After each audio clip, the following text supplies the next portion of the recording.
स्वराज्य संवाद न्यूज, जनतेच्या हक्काचं व्यासपीठ. माझं नाव सोम संजय हांडे. आमचे आजोबा आता एक्सपायर झालेत, बबन नरारे हांडे.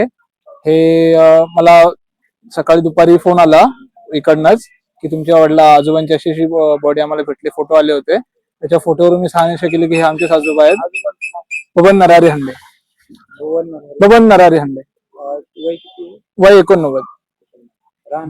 राहणार वनकुटे. तुम्हाला फोन आला होता? हो. तर मग आता काय घटना झाली? घटना काहीच नाही, फक्त मला फोन आला होता की असं एक आम्हाला अज्ञात हे भेटलेली आहे. त्याच्यावरून आम्हाला मग त्यांनी फोटो पाठवले की वय तुमचंच आहे का नक्की. त्यावरून आम्ही समजलं की हे आमचेच आहे. कुठे कुठे आता?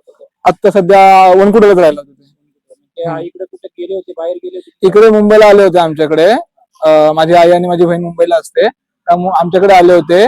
आमच्याकडे आजीचा महिना होता 10 तारखेला. या महिना असल्यामुळे ते आई बोलली होती थांबा थांबा थांबा, पण माहिती ना त्यांना अचानक काय झालं की बाबा नाही मला जायचंच आहे, गावाला काम आहे, गावाला काम आहे, गावाला काम आहे. गावाला त्या संदर्भात निघाले, पण 2 दिवस झाले गावालाच पोहोचले नाही. शुक्रवारी निघाले होते ते, पण गावाला शुक्रवारी हो शुक्रवारी निघाले होते. हो. त्याच्यानंतर मग शुक्रवारी मी गावात फोन केला, कारण त्यांच्याकडे फोन नाहीये. मी गावात आमचे माझा एक मित्र आहे, त्याला कॉल केला की बाबा आलेत का रे. तर त्यांनी सांगितलं अजून नाही आले. तर मला वाटलं की त्यांची म्हणजे बहिणीचा मुलगा की इकडे गेले असेल स्टे साठी, एखाद दिवस आराम रिलेटिव्ह गेले असतील. आज सकाळी मला सकाळी 8 वाजता 11 11:30 वाजता मला फोन आला की बा असं आहे, आम्हाला अशी बॉडी भेटलेली आहे, तुमचीच आहे का. मला फोटो पाठवला, त्या तुम्ही बोललो की आमचीच आहे. मग त्यात मी लगेच इकडे निघालो. इकडे आल्यावरती मला बॉडी बघितली, 100% आमचंच होतं, आमचेच आजोबा होते.